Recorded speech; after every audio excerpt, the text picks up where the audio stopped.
Good morning, y'all, and welcome to another episode of Farm to Target. This time brought to you from my back porch on this lovely, dreary, and cold, rainy day. And I figured today would be a good day to kind of sit down and go over our very first duck season as a whole, from the beginning of not having a slightest idea of what we're doing to today where we are amped up and ready for our last duck hunt of the season, taking in all the information that we've learned over the past 2 months, the good, the bad, the indifferent, and try to bring it to a version where we can share with y'all of what we learned about it. So we started out with nothing more than 3 guys, Google Earth, and a dream. And we started looking at these different kind of spots where we can maybe try to go to public land and find some flooded timber or maybe a little pond. And I got to thinking, I started going, well, there's a lot of cow ponds and other things around the farm.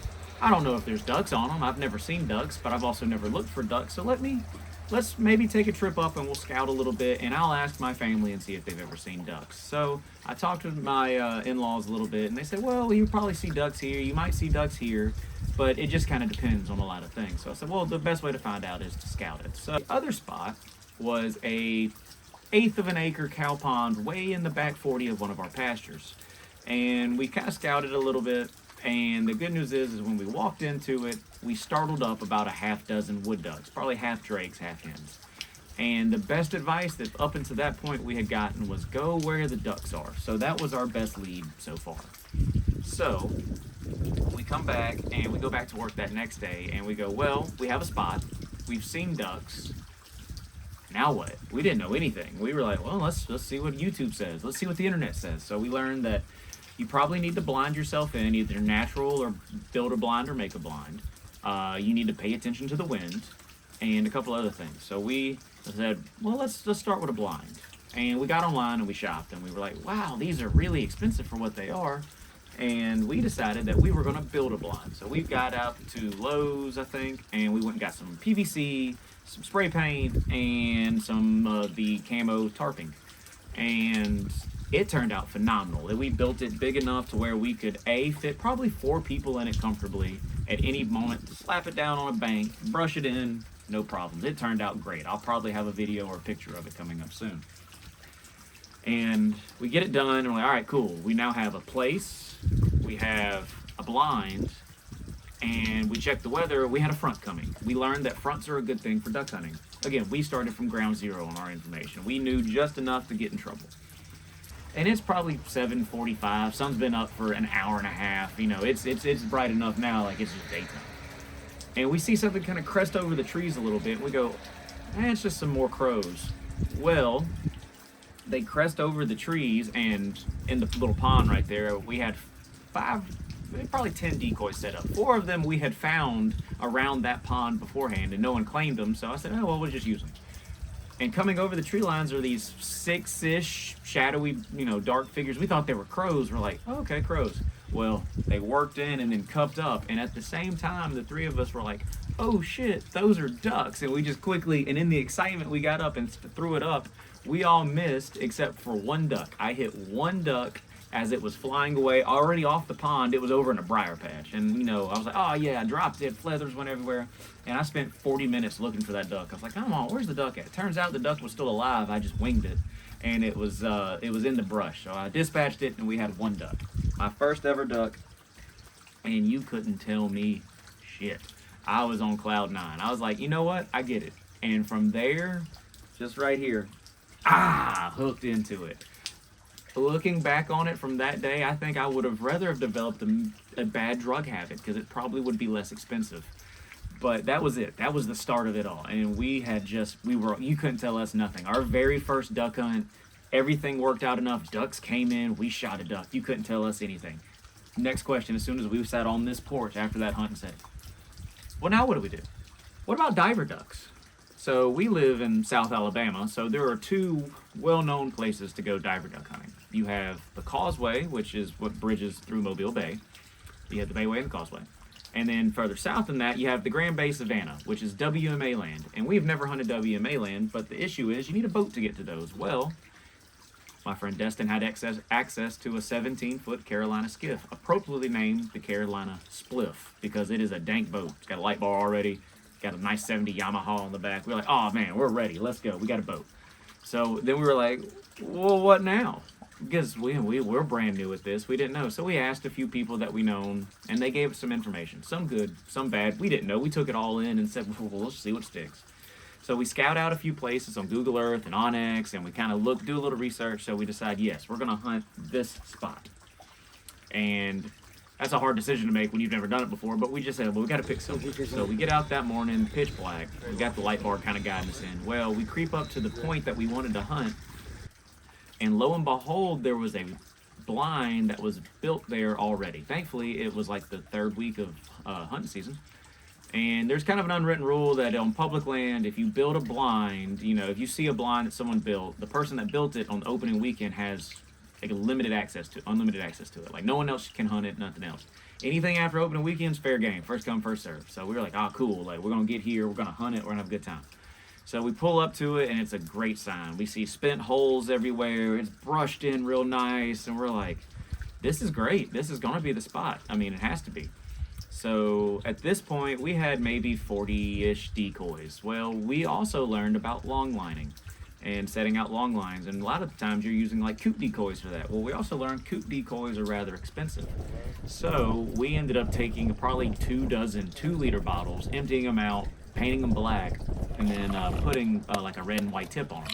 And threw them on a trout line, weighted them down, and threw them out there, and we were like, you know what? That looks pretty good. They had more motion than real decoys had. And I was like, man, that looks really good. Like, we were real proud of that. Like, I knew what we were doing. Well, on that first hunt, we had ducks work into it. Some divers, we could see ducks everywhere. But the one that worked into us was a nice redhead hen. And Brandon got to shoot his first duck on that hunt. That hen, he got to shoot. So he was through the moon excited. So, I mean, I'll probably have a picture of it, but he was through the moon excited. You couldn't tell us nothing. Our first diver hunt, not knowing anything about it other than just a little bit of information, we shot a duck. We had ducks come in. We were like, oh, you couldn't tell us anything. So we now had the 4 amigos all together in one boat going to another spot, going back down to Grand Bay. Well, we learned that 4 people in our gear and guns and decoys and everything else on the sun might be a little bit much for one boat, because we found out the hard way coming back after we hunted that day that the tide went out and that front pushed through, and we learned that it's hard to push a fiberglass boat through mud when it's, you know, when you're knee to waist deep stepping through the mud trying to push it. And we learned that maybe we should probably separate out our load a little bit. And that's when the expensive part of the slippery slope really began. Ross got to shoot his very first ever duck. It was a beautiful bufflehead, worked in perfectly like it was supposed to. But that morning, we said, we're gonna hunt a front. You know, the front came through again. We also learned that weather typically comes with a front, and we were sitting on a barrier island with 40 mile an hour gust coming through just with no protection. And we were in for the ride of our life. We were like, this might not be worth it, boys. Well, after that push through, it was a beautiful morning. And yeah, we saw ducks, we shot ducks. We had a great time with it. And you couldn't tell us nothing. We were 3 for 3 on duck hunting. 3 duck hunting trips, killed ducks every time. Killed a duck every time. We're 1 duck for each trip. Again, is it a lot? No, but to us, cloud 9. You couldn't tell us anything. It might be time to consider buying a boat, but I don't really feel like spending money on a boat, but I do have a lot of things I could probably trade for a boat. So I get on Marketplace and I look, and lo and behold, there's a guy wanting to trade a 16-foot Alumaweld with a center console, a 70 horsepower Johnson on a jack plate and a trailer down in Port St. Joe, Florida, which is on the other side of Panama City from me. It's 4 hours from here. So I messaged the dude like, hey man, would you trade for a 66 CJ5? And I sent him a picture. He was like, yeah man, that sounds great. So Destin meets me up at my house. We load up the Jeep on a gooseneck trailer, and I tow it all the way down to the other side of Panama City. And we get down here, we meet the guy, he loves the Jeep, I love the boat, we run it on the hose. I say, cool, let's load it up. So we go back to the house. I got a boat on a trailer, which I'm sure someone driving by thought I was kind of a special kind of guy. Ross also bought a boat. He bought a 14-foot tiller steer aluminum boat, built for duck hunting. Beautiful boat. And he did the same thing. Down the slippery slope, had to put lights in it and everything else. And it was ready. His was running. We're repping a new boat for the group today. Brand new boat. Ross's boat here. Ross, tell me about your boat. What are we working with? 1546 Trike DL or DS. We were rocking the 20 Mercury on the back of it. a little worried about getting on a plane. Got me and Destin up pretty good last night. Got me up really good last night. Yeah, that's what I like to hear. So what all you done to it so far? Interior lights, good lights up front, nav lights. Got a little problem with the old exterior lights right now, but we'll fix this Hit later. that spotlight for us. Let's take a look at it. Yeah, we're ducking. Boat looks good, man. Turned out great. Ross and Destin had met a guy on a hunt before that who had a boat who met us down at the causeway this time. So a new location, one new boat to us, and a new guy hunting with us, and we had a blast. All right, gentlemen, how we feeling? We feeling great. Feeling great, feeling good. Yep. There's a huge raft of probably about 200 ducks about a quarter mile from us that we're praying to God something spooks them and works them in this way. Other than that, we're just watching the sunrise with the boys. Having a great time. Just having a good time. That's really all we're doing, is just having a great time, having the sunrise with the boys.